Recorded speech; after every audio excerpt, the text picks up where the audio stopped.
말씀은 요한계시록 2장 8절에서 11절 말씀입니다. 한 절씩 교독하며 보겠습니다. 요한계시록 2장 8절에서 11절까지 말씀 한 절씩 교독하겠습니다. 서머나 교회의 사자에게 편지하라. 처음이며 마지막이요 죽었다가 살아나신 이가 이르시되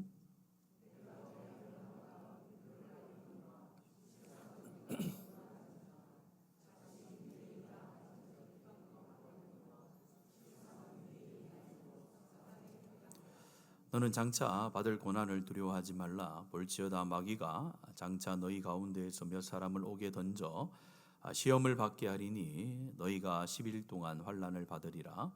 내가 죽도록 충성하라. 그리하면 내가 생명의 관을 내게 주리라. 귀 있는 자는 성령이 교회들에게 하시는 말씀을 들을지어다. 이기는 자는 둘째 사망의 해를 받지 아니하리라. 아멘. 계속해서 교회에 대해서 살펴보고 있습니다. 저번 주에는 소아시아 7교회 중에서 첫 번째 교회였던 에베소 교회를 살펴보았습니다. 에베소 교회는 수고와 인내와 바른 신학과 하나님께서 보실 때에 최고의 어떤 열심을 가지고 교회가 성장했던 교회가 에베소 교회입니다. 그런데 그 에베소 교회를 향하여서 하나님께서 한 가지의 질책을 하시는데 그것은 처음 사랑을 버렸다라고 이렇게 말씀을 하고 있습니다. 이 말씀을 통해서 우리가 하나님 나라를 위해서 열심히 섬기고 최선을 섬기고 진리를 사수하는 것이 굉장히 중요하지만은 그 모든 것 위에 하나님의 사랑이 없으면은 아무것도 아니다라고 말씀을 드렸습니다. 그래서 교회 공동체는 조금 모질함이 있고 부족함이 있고 연약함이 있어도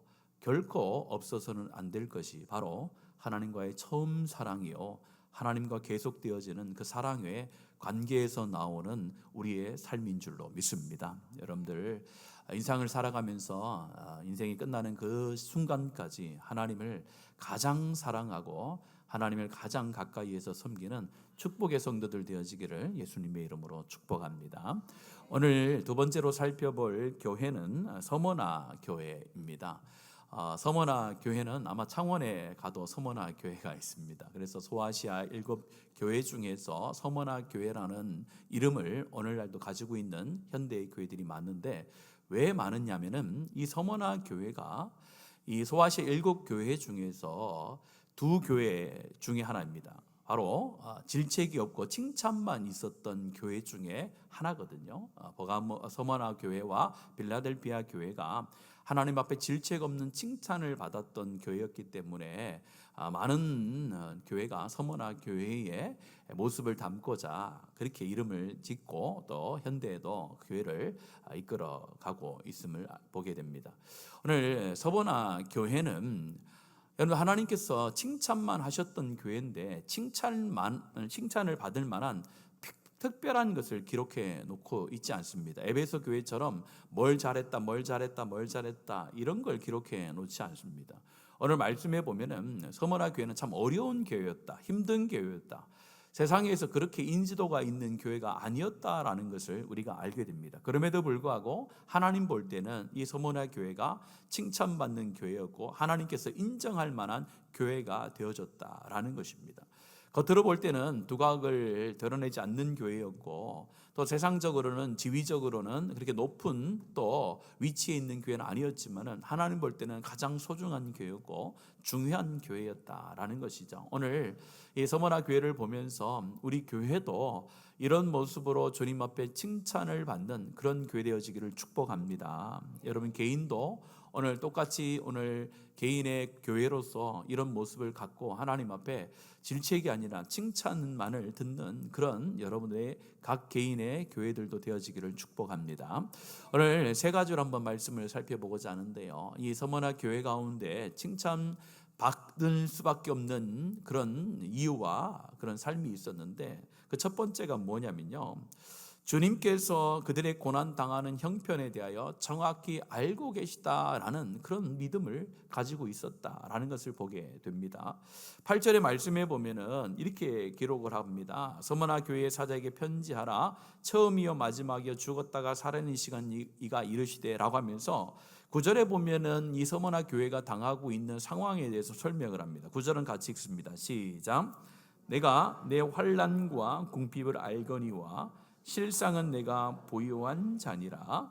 자칭 유대인이라 하는 자들이 비방도 알거니와 실상은 유대인이 아니요 사탄의 회당이라 라고 하면서 이 서머나 교회가 현재 당하고 있는 상황을 무엇으로 표현하냐면은 오늘 말씀해 보면은 하나님께서 그들 가운데 환난과 궁핍이 있다라는 것을 알고 있다 이렇게 표현합니다. 먼저 환난과 궁핍이 서머나 교회 가운데 많이 있었다라는 거예요. 여기서 환난이라는 것은 외부적인 혼란함을 이야기하는 것이 아니라 각 개인이 겪고 있는, 교회 공동체가 겪고 있는 그런 고난을 의미하는 환난이라고 볼 수가 있습니다. 여기서 환난이라는 것은 단순히 조금 어느 정도 힘든 정도를 의미하는 것이 아니라 무거운 돌이 사람을 짓누르는 것 같은 그런 환난이 이 서머나 교회와 성도들 가운데 있었다라는 것을 말하는 것입니다. 우리가 하나님 안에서 교회라는 공동체는 이런 환난이 있을 수 있다라는 거예요. 그걸 이야기하는 거예요. 그 다음에 궁핍이라는 것을 쓰는데 이 궁핍이라는 것도 그 당시의 상황을 보면은 이거 얼마나 큰 또 얼마나 절박한 궁핍이었는지를 알 수가 있습니다.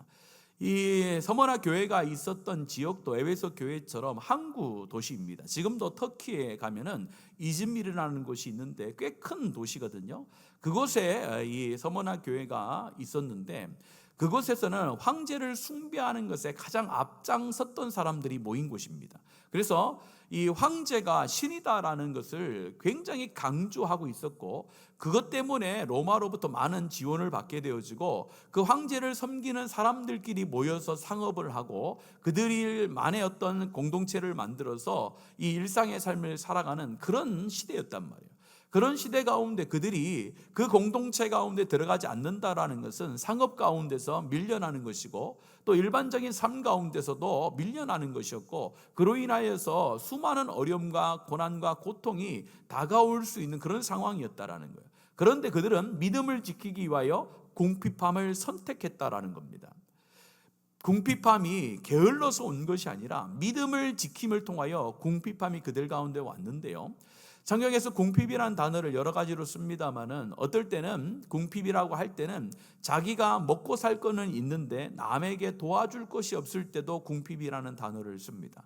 근데 오늘 이 계시록에서 쓴 이 궁핍이라는 것은 거의 아무것도 없는 상태를 말할 때 쓰는 단어예요. 그러니까 뭐 어느 정도 내가 먹고 남에게 나눠줄 것이 없는 그런 어떤 가난이 아니라 정말로 입에 풀칠할 수도 없는 살아갈 수 없는 그런 굉장히 빈궁한 삶이 그들 가운데 주어졌다라는 것입니다. 그걸 오늘 성경은 이 서머나 교회와 성도들 가운데 환난과 궁핍이 있었다라고 말씀을 합니다. 그들 가운데 오늘 하나님께서 이 말씀을 편지로 쓰고 있습니다. 이 편지를 쓰고 있는데 이 편지를 받은 서머나 교회와 교인들은 굉장히 큰 위로를 받았을 것입니다. 첫 번째 위로는 어디에서 받았냐면요, 바로 8절에서부터 은혜가 됐을 거예요. 8절의 말씀에 보면은 이 편지를 쓰고 있는, 이 말씀을 하고 있는 주체가 누구인지에 대해서 정의를 내려주고 있는데 8절의 말씀에 보면은 이렇게 얘기합니다. 처음이요 마지막이요 죽었다가 살아나신 이가 이르시되 라고 말합니다. 이 말씀을 하고 있는 주체가 누구냐라는 것을 두 가지로 설명하는데 첫 번째는 처음이요 마지막이다 라고 이렇게 말을 하고 있습니다. 처음이요 마지막이요. 여러분들 떠오르지 않습니까? 처음이요 마지막인 무엇입니까? 하나님을 가리키죠. 여러분 성경에 있는 분들은 계시록 1장 8절 말씀 같이 한번 읽겠습니다. 시작. 주 하나님이 이르시되 나는 알파와 오메가라 이제도 있고 전에도 있었고 장차 올 자여 전능한 자라 하시더라. 하나님도 알파와 오메가라 이제도 있고 전에도 있었고 장차 오실 자라고 말씀을 하고 있습니다. 그런데 그들이 믿고 있는 예수님도 지금 이 말씀을 전달하고 있는 하시고 있는 분도 처음이요 마지막이라고 하면서 이 예수 그리스도께서 하나님이다라는 것을 강조하고 있는 것입니다. 처음이다 마지막, 처음이요 마지막이라는 것은 무엇을 의미하는 것입니까? 태초에 하나님이 천지를 창조하실 때도 함께 계셨고, 그 창조되어진 모든 만물들을 운행해 나가실 때도 함께 계셨고, 마지막에도 우리 하나님께서 함께 하듯이 예수님께서도 함께 하신다라는 사실을 지금 서머나 교회 성도들에게 가르쳐주고 있다라는 거예요.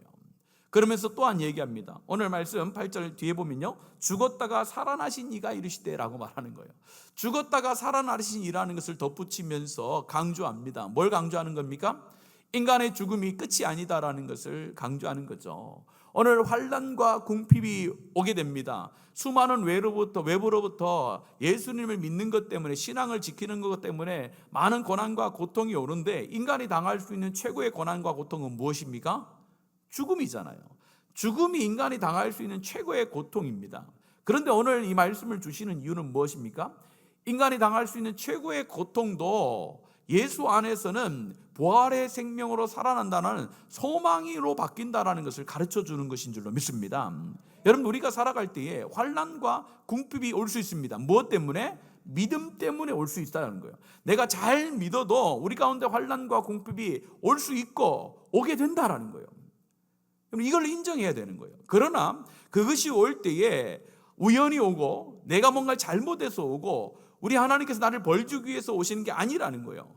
처음이요 마지막인 우리 하나님께서 우리의 삶을 이끌어 가시면서 우리 가운데 고난이 필요하기 때문에 허락하신 것이고, 궁핍이 필요하기 때문에 허락하는 것이고, 무엇보다도 인간의 죽음이 끝이 아니라 부활의 생명을 가지고 있는 자이기 때문에 이 땅 가운데서 당하는 환난과 궁핍이 그들 가운데 큰 영향을 주지 않는다라는 그런 믿음을 가지고 있기 때문에 우리 가운데 환난과 궁핍이 와도 두려워하지 않는 줄로 믿습니다. 오늘 말씀 가운데 보면요, 이 모든 상황을 우리 예수님께서 뭐 하신다라고 말씀합니까? 오늘 말씀에 보면 이렇게 하죠. 궁핍을 알거니와, 이렇게 얘기하는 거예요.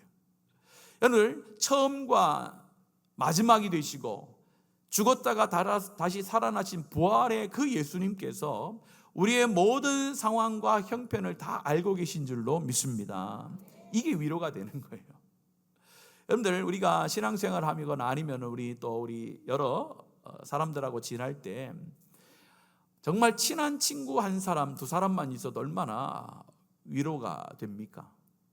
나의 어려운 형편과 어려운 사정을 선입관 없이 이야기를 들어주고 함께 위로해주고, 또 기쁠 때는 정말로 온 마음을 다해서 웃어줄 수 있는 그런 친구 한 명, 두 명만 있어도 우리가 인생을 살아가면서 얼마나 위로를 많이 경험합니까?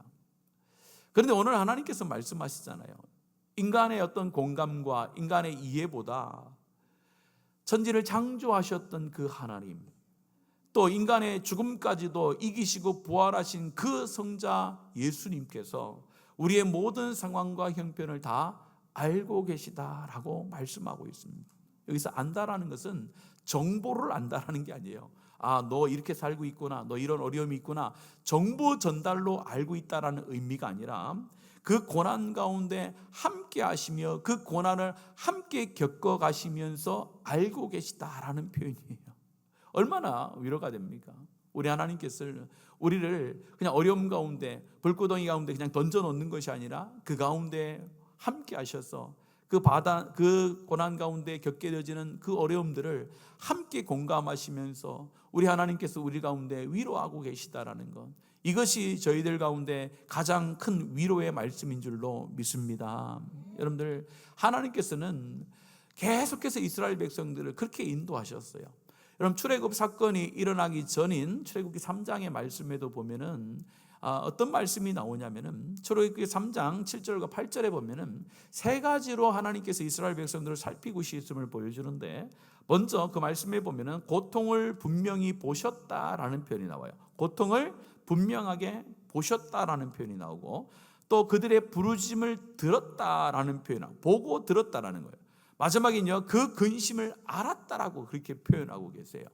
이처럼 우리 하나님께서 애굽에서 노예 생활하고 있는 그 이스라엘 백성들을 400년 동안 방치한 것이 아니라는 거예요. 그들은 방치되어진 것처럼 보였지만은 그들 가운데 우리 하나님께서는 그들의 고통을 지금 보고 계셨고, 또 그 부르짖음을 듣고 계셨고, 또 그들의 모든 것들을 알고 계셨던 하나님이라는 것을 강조하고 있습니다. 그 하나님께서 지금도 동일하게 우리의 고통을 보고 계시고 또 우리의 부르짖음을 듣고 계시고 우리의 모든 형편을 다 알고 계신 줄로 믿습니다. 그 하나님이 우리가 섬기는 하나님이라는 것, 그걸 믿는 것이 하나님께서 기뻐하시는 교회라고 말씀을 하고 있습니다. 오늘 저와 여러분이 이 땅에 살아가면서 교회라는 공동체 또한 교회로서 부름받은 한 성도가 되어졌을 때에 고난과 환난과 궁핍이 없었으면 좋겠지만 그렇지 않다라는 거예요. 믿음을 지키기 위해서는 반드시 세상과 다른 삶을 살아가기 위해서는 살아가다 보면은 우리 가운데 우리가 선택해야 되는 환난이 있고 내가 선택하여 자진하여 들어가야 될 궁핍이 반드시 오게 된다는 거예요. 그때 기억해야 될 것은 그 상황을 우리 하나님께서 알고 계시다는 거, 외면하지 않는다는 거예요. 무관심하지 않는다는 거예요. 모든 것을 다 내가 보고 있다라고 우리 하나님께서 말씀하고 있습니다. 여러분들, 그러면서 우리 가운데 이해되지 않는 표현을 하고 계세요. 9절에 여러분들 말씀해 보시면 이렇게 말씀합니다. 뭐라고 이야기하면요, 내가 내 환난과 궁핍을 알거니와 해놓고 실상은 내가 뭐한 자다라고요? 그렇죠. 이상하지 않습니까? 환난과 궁핍이 있다라고 말해놓고 왜 실상은 너희들이 부유한 자다라고 그렇게 말씀하는 것인가요? 진짜 부유하다라는 것은 환난이 없는 것, 궁핍하지 않고 부자로 사는 것이 부유한 게 아니다라는 거예요. 그리스도 안에서, 하나님 안에서 참된 부유한 자라는 것은 내가 가지고 있는 내 상황이 부유해서 부유한 것이 아니라 믿음이 있느냐, 그 안에 주님이 있느냐, 그 안에 살아계신 하나님과 함께 하느냐가 부유하냐 부유하지 않느냐를 결정짓는 중요한 요인이 된다라고 말씀을 하는 겁니다. 저와 여러분은 오늘 이 시간에 예배하는 것으로 인하여서 이미 하나님 안에서 부유한 자인 줄로 믿습니다. 믿음이 있는 게 부유한 거예요. 예수가 내 안에 있는 것이 부유한 것이고 하나님이 내 삶을 지켜준다는 걸 알고 살아가는 것이 참된 부유함이지, 우리의 부유함이 세상의 기준에 있지 않다라는 겁니다. 교회의 부유함도 세상에 있지 않아요. 성도로서 우리가 세상 가운데 드러내야 됩니다. 드러내야 되는데 여러분, 세상의 것으로 드러내고 싶습니까? 여러분들 세상의 것으로, 세상의 가치로 여러분들 교회의 부유함을 드러내기 위해서는요, 불가능한 거예요. 아무리 여러분들 개인이 돈이 많아도 여러분들 삼성 회장님처럼 돈이 많으신가요? 아니잖아요. 아무리 교회가 커졌는들 우리가 삼성보다 커질 수 있나요? 세상의 기준으로는 하나님의 부유함을 드러낼 수 없는 것이에요. 하나님께서는 실상 부유하다라는 것은 믿음이 가장 부유하다는 거예요. 믿음이 있는 것, 주님과 함께 사는 것, 주님과 동행하는 것이 가장 부유한 삶이다라는 것을 아는 자, 그 교회가 하나님께서 칭찬하는 교회인 줄로 믿습니다. 여러분들, 우리는 좀 다른 것은 부족하고 연약해도 주님만으로 만족하고 주님 안에서 참 부유를 누리는 축복의 성도들, 축복의 교회 되어지기를 예수님의 이름으로 간절히 바랍니다. 저와 여러분은 부유한 자예요. 여러분들, 부유한 자. 통장에 얼마가 있든지 그건 상관없는 거예요. 내 노후가 잘 준비되어져 있지 않더라도 여러분들 하나님 앞에 매달려야 되는 거예요. 그걸 매달려야 되는 거예요. 그래야 우리 인생이 하나님께 달려있다는 것을 보게 되는 것입니다. 우리 자녀들의 삶 가운데 연약함이 있을 수 있습니다. 이 아이들이 어떻게 잘 살아갈까 고민이 될 수도 있어요. 그러나 그 아이들 가운데 믿음을 전수하는 것, 믿음을 주는 것이 그들을 참 부유함으로 만드는 방법인 줄로 믿습니다. 유산을 많이 물려주는 것, 그것이 부유하게 만드는 게 아니에요. 믿음을 유산으로 넘기고 믿음 안에서 살아가는 자가 오늘 말씀처럼 실상은 너희들이 부유한 자다라는 것을 알았으면 좋겠다라고 우리 하나님께서 우리 가운데 말씀합니다. 두 번째는 이렇게 이야기를 합니다. 주님은 고난을 좀 없애 주셨으면 참 좋겠는데 그 고난 가운데 두려워하지 말라라고요. 참 이해가 되지 않는 말씀이에요. 10절 말씀 같이 한번 읽겠습니다. 10절입니다. 시작.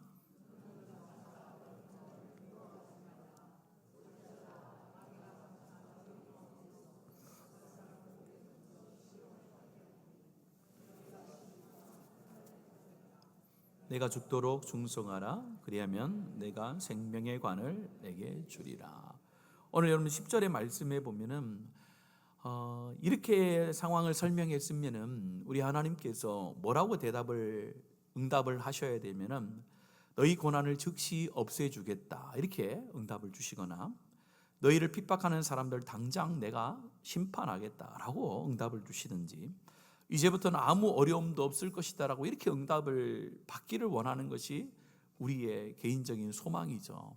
그런데 우리 하나님께서는 이 서머나 교회를 향하여 뭐라고 이야기합니까? 장차 받을 고난이 있다라는 거예요. 지금도 고난과 궁핍 가운데 있는데 앞으로도 뭐요? 너희들이 장차 받을 고난이 있다라는 거예요. 마귀가 너희 중에 몇 사람을 어디에 던진다고요? 옥에다 던질 것이고 너희가 10일 동안에 환난을 당할 것이다 라고 이렇게 얘기를 하는 거예요. 좀 우리와 기대와는 조금 다르고 우리가 좀 듣기에 불편할 수도 있습니다. 그러나 고난이 올 것이다 라고 말씀하면서 우리 가운데 던지는 우리 하나님의 말씀은 두려워하지 말라라는 거예요. 그럼에도 두려워하지 말라는 거예요. 고난이 있어도 두려워하지 말라. 이 두려워하지 말라라는 것은 무감각하게 살아가라는 표현이 아닙니다. 고난이 어렵지 않은 것이 아닙니다. 우리가 감옥이 두렵지 않은 것이 아닙니다. 죽음도 두렵습니다. 그러나 여기에서 두려워하지 말라라는 것은 두려움의 지배를 받지 말라는 뜻이에요. 두려움이 내 믿음을 빼앗아가지 않도록 하라. 두려움보다 나를 더 크게 보라라는 뜻입니다. 우리가 세상을 볼 때 두려움을 느끼는 건 마찬가지입니다. 환난이 올 때에, 궁핍이 올 때에, 어려움이 왔을 때에 실제적인 우리의 삶 가운데 위협적인 것이 왔을 때 두려운 게 맞습니다. 그러나 오늘 하나님께서 그 두려워하는 자들 가운데 말씀하는 거예요. 믿음이 있다, 하나님을 믿는다라고 하면은 그 가운데서 뭐 하지 말라는 거예요? 두려워하지 말라라고 합니다. 여러분들, 세상이 여러분들을 죽이려고 달려들어도 여러분들 가운데 우리 하나님이 함께 하심으로 두려워하지 않는 하나님의 백성들 되어지기를 축복합니다. 제가 어릴 때에 들었던 건데 실제로 제가 유치부 초등부 사역을 하면서 그 그림을 보고 깜짝 놀랐어요. 지금은 이렇게 보이는 화면으로 잘 보여줍니다만은 이전에 제가 이제 전도사 할 때는 전부 다 OHP에다가 뭘 그렸습니까? 글씨도 쓰고 그림도 그려서 우리 유치부나 유년부 아이들 가운데 설교를 했거든요. 그런데 제가 이제 이런 부분을 가지고 설교를 한 적이 있습니다. 마귀를 두려워하지 말라, 하나님이 보호하신다라는 것을 제가 설교 안에 넣고 저를 위해서 그림을 그려주는 우리 대학생 친구가 있었거든요. 그 친구한테 이렇게 그림을 맡겼어요. 맡겼더니 그 친구가 어디서 보고 왔는지 그림을 그려왔는데 어떻게 그렸냐면은 우리 교회가 여러분들 길이라고 생각하시면 될 것 같아요. 제가 이제 요 중앙 길로 이제 인생의 길을 걸어가요. 옆에 보면요, 정말 우는 사자와 같이 사자들이 우글우글 거리는 거예요. 여러분들 다 사자예요. 그러니까 저만 길을 가고 여러분 다 사자나, 악한 사자나. 그러면서 저를 잡으려고 막 오는 거예요. 그래가지고 제가 두려워 떨고 있어요. 그 장면이 이렇게 하나가 있어요. 이렇게. 그 다음 그림을 뭘 그렸냐면은 이제 그걸 조금 더 폭을 넓혀서 그려왔더라고요. 폭을 넓힌 그림을 딱 봤더니 제가 그 길로 안전하게 이렇게 걸어가고 있는데 자꾸 우리 나를 유혹하려고 하는 악한 사자들은 이 모든 발에 이 착고가 탁 이렇게 쳐져 있더라고요. 그래서 아무리 달려들어도 내가 이 중앙의 길을 쫙 걸어가면은 나의 몸에 손을 못 대더라고요. 그 그림을 딱 그려왔더라고요. 저는 그 그림을 보면서 그렇구나. 우리가 인생을 살아갈 때에 우리 주위를 돌아보면은 정말로 우리를 두렵게 할 만한, 오늘 사자와 같이 우리를 삼킬 만한 그런 유혹들과 어려움들과 고난과 고통이 많다라는 거예요. 잠시만 눈을 돌리면은 두려워 떨 수밖에 없어요. 그러나 믿음 안에 있다라는 거, 하나님 안에 있다라는 것은 두려워하지 않는 거예요. 왜? 내가 실력이 있어서, 내가 능력이 있어서, 내가 그 악한 것들과 싸워서 이길 수 있어서 두려워하는 게 아니죠. 내가 하나님의 말씀의 길을 걸어가면은 그 걸어가는 동안에 누가 우리를 침범하지 못하는 거예요? 악한 영들이 우리를 두렵게 하는 것들이 우리를 침범하지 못하다. 우리 하나님께서 뭐요? 탁 잡고 계시다라는 거예요. 그래서 두려워하지 말라는 거예요. 우리 하나님께서 말씀합니다. 우리가 사망의 음침한 골짜기를 다닐 수 있다라고 말하잖아요. 사망의 음침한 골짜기를 다닐지라도 라고 얘기하는 거예요. 사망의 음침한 골짜기가 없다라는 게 아니에요. 다닌다라는 거예요. 그러나 주님께서, 목자 되신 주님께서 나와 함께 하심으로 내가 뭐 하지 않는 거예요? 두려워하지 않는 거예요. 오늘 그걸 얘기하는 거예요. 교회 가운데 어려움이 있고 여러분 개인의 삶 가운데 고난과 고통이 오게 되어지는데 그때 너희들이 가지고 있어야 될 것은 뭐냐? 두려움이 아니라는 거예요. 하나님이 함께 한다라는 걸 아는 자들, 하나님과 함께 동행하는 자들은 두려움이 아니라 그 안에서 온전한 안전함을 누리는 줄로 믿습니다. 그걸 누리는 저와 여러분 되기를 간절히 축복합니다. 여러분들, 하나님 안에서 두려움도 있습니다. 우리 여호수아죠. 여호수아도 이스라엘 백성들을 출애굽하며 나올 때부터 함께했던 사람입니다. 모세를 이어서 제2의 지도자였죠. 그가 출애굽하고 나서 40년의 세월 동안에 모세와 함께하다가 이제 모세가 죽은 다음에 이스라엘 백성들을 광야에서 그렇게 말을 안 듣고 있던 사람들을 가나안 땅에 들어가서 가나안 땅을 정복해 나가야 되는데, 모세는 나에게 남겨준 것 없이 그냥 하늘로 가버리고 이제 내가 남아서 그들을 이끌어 가야 되는데 얼마나 큰 두려움이 왔겠습니까? 이스라엘 백성들이 착한 백성들이 아니었잖아요. 광야 생활할 때 조금만 어려움이 있으면 뭐예요? 대들고 항의하고, 또 하나님께서 기적을 보여주셔서 해결해 주면 조금만 더 있으면 또 불평하고 막 이러던 사람이 있잖아요. 이 사람들을 데리고 가려니까 얼마나 두려웠겠습니까? 그때 말씀하시잖아요. 너는 뭐요? 두려워하지 말라, 떨지 말라라고 말씀하잖아요. 그러면서 뭐요? 이 말씀을 뭐요? 주야로 묵상하여 그 가운데 기록한 대로 지켜 행하라. 그럼 내가 길이 형통할 것이다. 내가 너를 지켜주겠다라고 말씀하는 거예요. 우리가 하나님 안에서 안전함을 누리는 것은 나의 결단도 아니고 내가 가지고 있는 것도 아닙니다. 오직 하나님의 말씀에 근거한 하나님의 약속인 줄로 믿습니다. 그 약속이 오늘 주어지는 거예요. 뭐 하지 말라? 두려워하지 말라는 거예요. 여러분들, 두려워하지 말라는 거예요. 여러분들, 오늘 이 시간에 선포하며 나가기를 원합니다. 하나님, 내가 세상에 그 어떤 고난이 올지라도 내가 하나님 두려워하지 아니하고 하나님의 보호하심을 믿고 내가 살아가겠습니다라는 그런 선포의 삶을 살아가는 축복의 성도들 되어지기를 간절히 바랍니다. 여러분들, 고난의 대표는 누구입니까? 욥이잖아요. 여러분들, 욥의 고백이 있잖아요. 어떤 고백이에요? 하나님께서 이런 고난과 역경을 주셨지만 처음에는 이해할 수 없었지만 하나님께서 나를 단련하신 이후에는 내가 어떻게 된다는 거예요? 하나님 보실 때에 순금과 같이, 이전에는 정금과 같이 나를 세워나가시기 위하여 나에게 고난을 주신다라는 것이죠. 그걸 믿는 거예요. 하나님께서는 고난을 우연히 주는 게 아니라는 거예요. 나의 삶 가운데 하나님을 더 체험하고 하나님께서 나의 믿음을 더 새롭게 하기 위하여 우리 하나님께서 나에게 고난과 역경을 주신다라는 거, 그래서 내가 두려워하지 않는다라는 거예요. 여러분, 베드로를 위해서 예수님께서 기도할 때도 마찬가지였어요. 사단이 너희를 밀가부르듯이 하려고 요구하였으나 내가 너희를 위하여 내 믿음이 떨어지지 않기를 기도하였다라고 하면서 베드로와 제자들을 위해서 예수님께서 기도하시는데, 사단이 와서 너희의 믿음을 다 흩어져 버리려고, 믿음을 다 날려버리려고 그렇게 유혹하고 너희들 가운데 오고 너희들 가운데 어렵게 하지만은 그때 내가 너희를 위해서 기도할 텐데 어떻게 기도한다고요? 내 믿음이 뭐요? 떨어지지 않도록 기도하겠다라는 거죠. 이게 중요한 거예요. 지금도 우리 예수님께서는 하나님의 보좌 우편에서 우리를 위하여 기도하고 계신 줄로 믿습니다. 그걸 중보기도라고 하잖아요. 우리 예수님께서는 지금도 쉬지 않고 일을 하고 계세요. 누구를 위해? 우리를 위하여 기도하고 계시는 거예요. 자, 그러면 뭘 위해서 기도하겠습니까? 누구에게 누구 교회 가운데 고난이 좀 없게 해주세요, 고난이 좀 없게 해주세요, 그걸 위해서 우리 예수님께서 우리를 위해서 기도하고 우리 교회를 위해서 기도하실까요? 아니죠. 하나님 어떤 사람이, 하나님 어떤 하나님의 백성이, 어떤 교회가 하나님 믿음을 지키기 위해서 고난과 역경과 궁핍 가운데 들어가 있는데 그 가운데 뭐가 떨어지지 않냐도록, 믿음이 떨어지지 않냐도록 하나님 좀 붙잡아 주십시오. 그렇게 기도하시겠죠. 그 기도를 들으시고 성령님이 우리를 돕고 계시잖아요.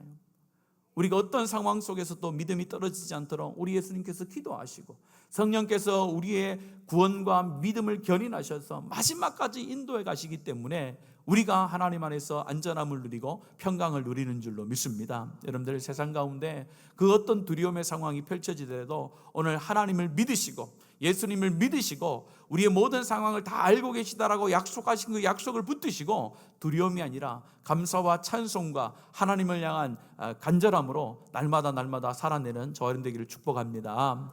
마지막 세 번째는요, 뭐라고 말씀하시냐면은, 오늘 같이 한번 읽겠습니다. 오늘 10절 말씀 읽었지만 다시 읽습니다. 시작.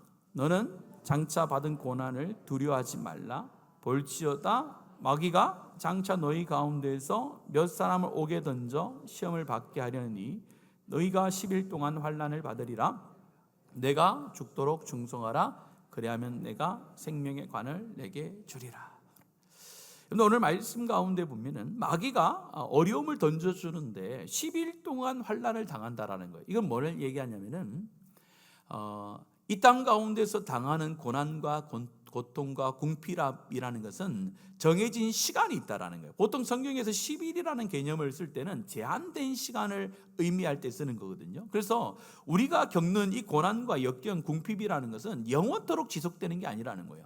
어느 정도의 기간에는 받는 고난이라고 이야기를 하는 겁니다. 그러면서 강조하기를 오늘 8절에서 11절 말씀 중에 가장 중요한 거죠. 우리가 잘 아는 거죠. 우리가 임직식 때 늘 듣는 말씀이죠. 죽도록 충성하라.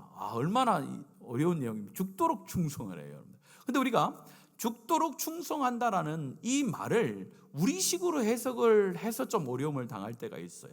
죽도록 충성하라고 하니까 진짜 죽을 만큼 하라, 이렇게 생각하는 분이 있는데 그런 의미는 아닙니다. 여기에서 죽도록 충성하라는 의미는 뭐냐? 첫 번째는 죽을 때까지 충성하라는 거예요. 어느 때까지요? 그렇죠. 나의 생명이 끝나는 때까지 충성하라는 것이고, 두 번째는 뭐냐면은 죽음의 위협 앞에서도 믿음을 사수하라. 죽음의 위협 앞에서도 믿음을 지키라는 거예요. 이 두 가지의 어떤 원어적인 뜻을 포함해서 해석을 하자면은 이 죽도록 충성하라는 것은 변함없이 주님 부르시는 그날까지 뭐 하라는 거예요?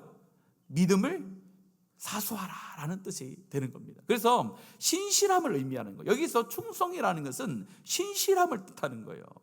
그래서 죽도록 충성하라. 이것을 죽을 때까지 죽을 만큼 내가 열심히 일해라, 그런 걸로 먼저 받아들이면 안 되고, 하나님 안에서 주님이 부르시는 그날까지 나의 신앙과 하나님을 향한 열망과 소망과 열정이 변함없이 가야 된다는 거예요. 변함없이 가야 되는 거예요.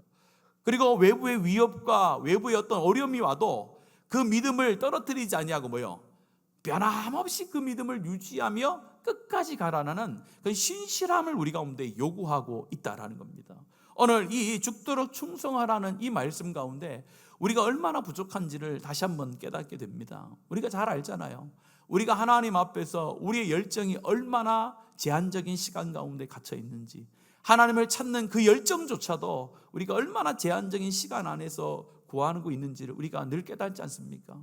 하나님 안에서 변함없이 하나님을 추구하고 하나님을 갈급하는 것이 이어져야 되는데, 어느 순간 어느 때만 내가 하나님만을 따르고 하나님만을 쫓아갈 때가 얼마나 많습니까? 그래서 하나님을 향한 우리의 열정과 우리의 충성은 과거의 어떤 기억으로만 남아있으면 안 되는 거예요.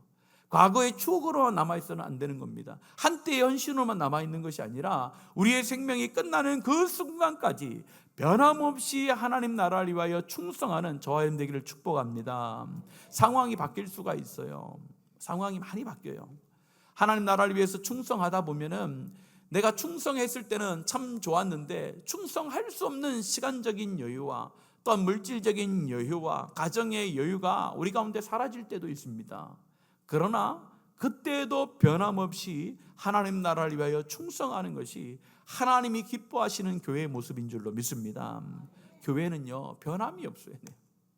한때 부흥하는 교회 하나님이 원하지 않습니다. 주님 오시는 그날까지 계속해서 부흥하는 교회, 하나님 안에서 주님 오시는 그날까지 자기의 자리를 끝까지 사수하고 지켜내는 그런 신앙을 하나님께서 기뻐하신 줄로 믿습니다. 저번 주에 제가 첫사랑에 대해서 말씀을 드렸습니다. 이것과 연결이 되는 거예요. 우리가 하나님을 처음 만났을 때 하나님을 갈급했던 그 마음과 그 열정, 하나님 앞에 나와서 예배하기를 즐거워하고 기뻐했던 그 열정, 그것이 예수님을 만났을 때 처음 만났을 때의 모습에만 끝나는 것이 아니라 그런 열정의 모습과 간절함이 우리 매일의 삶 가운데 있고, 그것을 가지고 우리가 주님 앞에 갈 때까지 살아가는 것, 그것이 바로 오늘 말하는 죽도록 충성하라라는 뜻입니다. 저와 여러분이 하나님 안에서 변함없이 주의 교회를 사랑하고 변함없이 하나님을 사랑하고 변함없이 주께서 맡기신 사명의 자리 가운데서 주님 부르시는 그날까지 최선을 다하여 섬겨나가는 저와 여러분 되기를 축복합니다. 우리의 섬김과 수고는 언제까지라고요? 그렇죠, 주님 부르시는 죽는 날까지입니다.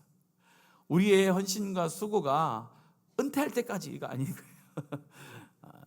우리가 제도적으로 만드는 은퇴의 시간은 있습니다만은 하나님 안에서의 신앙과 하나님 안에서의 성도의 삶이라는 것은 주님 앞에 가는 그 순간까지, 그 순간이 하나님을 가장 사랑하는 시간, 그 순간이 하나님 앞에 가장 충성하는 시간이 될 수 있도록 저 여러분이 기도하시고 그 마지막을 우리가 하나님 앞에 살아가는 축복의 성도들 되어지기를 예수님의 이름으로 축복합니다. 말씀을 정리하겠습니다. 오늘 말씀을 보면서 서머나 교회에 정말로 보잘것이 없었죠. 뭐 그 어떤 것도 자랑할 것이 없습니다. 환난이 많았잖아요. 궁핍했잖아요. 앞으로 다가올 여러 가지 또 고난도 있었던 그런 교회예요. 그런 교회를 우리 예수님께서 바라보시면서 굉장히 칭찬하고 계세요. 많이 드러나고 많이 나타내서 많은 것을 해서 하나님께서 칭찬한 게 아니잖아요. 그들만이 지킬 수 있는 믿음의 그 신앙의 고백, 정말 하나님 안에서, 정말로 하나님 안에서 그 고난 가운데서도 하나님을 버리지 아니하고 끝까지 하나님을 신뢰함으로 두려움 없이 그 길을 걸어갔던 그 교회, 외부적으로 많은 복을 받은 것 같지 않고 외형적으로 많은 성장이 있는 것 같지 않았던 그 교회, 그럼에도 불구하고 우리 하나님께서는 그 교회를 귀하다라고 말씀해 주셨습니다. 우리가 세상의 이론과 세상의 원칙을 따라가다 보면은 오늘 서머나 교회는 별로 우리의 마음속에 그렇게 되고 싶은 교회는 아닐 거예요. 세상의 원리와 세상의 이치는 어떤 교회를 원합니까? 돈이 많은 교회, 성도가 많은 교회, 그런 교회를 다 원하는 거예요. 저도 원하겠죠. 여러분도 개인 삶도 마찬가지입니다. 예수 믿으면은 우리의 삶이 더 윤택해지고 고난도 없고 자녀들도 하는 대로 다 잘 되고 내 노후도 하나님께서 다 준비해 주시고 아무런 걱정 없이 살아가는 것을 우리는 꿈꾸고 기대하는 거예요. 그런데 우리가 하나님 앞에서 그런 기준을 가지고 요구하는 내 개인의 삶과 교회의 삶을 하나님께서는 정말 칭찬하실까라는 생각을 해보게 됩니다. 하나님이 원하는 교회는 연약하고 환난이 있고 궁핍이 있어도 믿음 때문에 하나님을 따라가는 자들, 믿음 때문에 과감히 궁핍을 선택하는 그 교회, 믿음 때문에 환난 가운데 두려움 없이 걸어가는 그 성도, 그 사람을 우리 하나님께서 인정하시고 나중에 뭐라고 얘기합니까? 생명의 관을 주시겠다. 두 번째 죽음 가운데 너희들이 들어가지 않는 영원한 삶을 주시겠다라고 약속하십니다. 우리 이 땅의 삶은 강건해야 80입니다. 이제 어느 정도 남지 않았어요. 이제 80, 90, 100 되면요 죽음이라는 것을 맞게 되어지는데 그때에 믿음을 잘 지키고 믿음 안에서 신실하게 살아갔던 그 사람들을 위하여 우리 하나님께서 생명의 관을 준비하고 계시다라고 말씀합니다. 저와 여러분이 세상의 기준이 아니라 하나님의 기준에 맞추어서 아름다운 교회, 하나님이 인정할 만한 교회, 하나님께서 칭찬할 만한 교회를 여러분의 개인의 교회로 세워가시고 또 공동체의 교회를 세워가는데 주역들이 되어지기를 예수님의 이름으로 간절히 축복합니다. 이 시간에는 이 찬양을 드릴 때에 찬양의 가사 하나가 참 은혜가 됩니다. 주님 오시는 그날까지 내가 하나님 이 길을 걸어가겠습니다. 좁은 길, 좁은 하나님 나의 삶이라도 내가 주님과 같이 가는 길이라면은 주님 오실까지 그 십자가의 길을 걸어가겠습니다 라는 고백인데 우리의 진실한 마음을 담아서 우리 결단의 마음을 담아서 함께 하나님 앞에 찬송으로 고백하겠습니다.